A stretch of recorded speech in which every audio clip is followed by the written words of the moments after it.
पण राजीवच्या अचानक निधनाने त्यांचं सुखी कुटुंब उद्ध्वस्त झालं. रेवतीने स्वतःचं दुःख आवरून मुलांसाठी आपलं शरीर व मन पूर्णपणे गुंतवून ठेवलं. राजीवने आर्थिकदृष्ट्या बरीच काळजी घेतली होती, त्यामुळे ती मुलांचं शिक्षण व्यवस्थित पार पाडू शकली. वीरू आणि रुजुताचं लग्न झाल्यानंतर मात्र तिला जरा एकाकी वाटू लागलं होतं.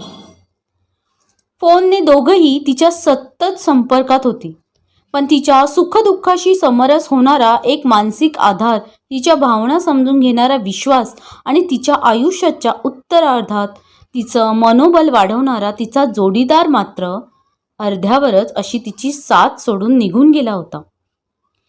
ती वाटणारी पोकळी, ते एकाकीपण आणि ती आपल्या लेखनाच्या छंदाने भरून काढायचा प्रयत्न करत होती.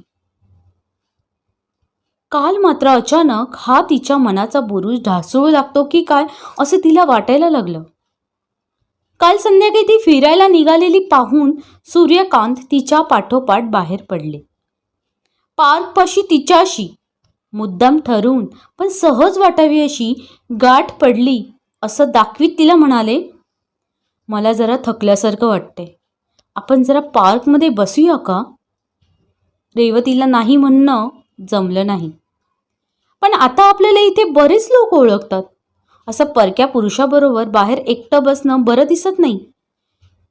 एक स्त्री आणि पुरुष एकत्र दिसले की तिकडे पाहायची लोकांची दृष्टी स्वच्छ नसते, त्यातून वेगळाच अर्थ काढायचा प्रयत्न केला जातो. तरीही तिची भीड कायम होती. संकोचत ती म्हणाली, मी थांबते थोडीशी, पण मला एक महत्त्वाचा फोन यायचा आहे, तर लवकर उठूया. मी तुम्हाला रिक्षा बघून देते हवी तर. त्याची काही गरज नाही, पार्कमधल्या लाकडी बाकावर बसत सूर्यकांत म्हणाले. रेवती, मी फार एकटा पडलो आहे. माझी पत्नी सविता जाऊन आज 2 वर्ष झाली. तिची आठवण सतत बेचैन करायची, म्हणून मी जुनी जागा सोडून या नवीन फ्लॅटमध्ये आलो.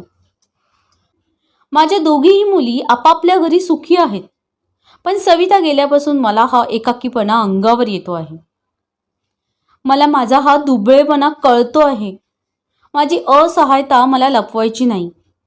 मुली सतत फोन करीत असतात, अधूनमधून भेटून जातात, पण त्यांना त्यांचे संसार आहेत.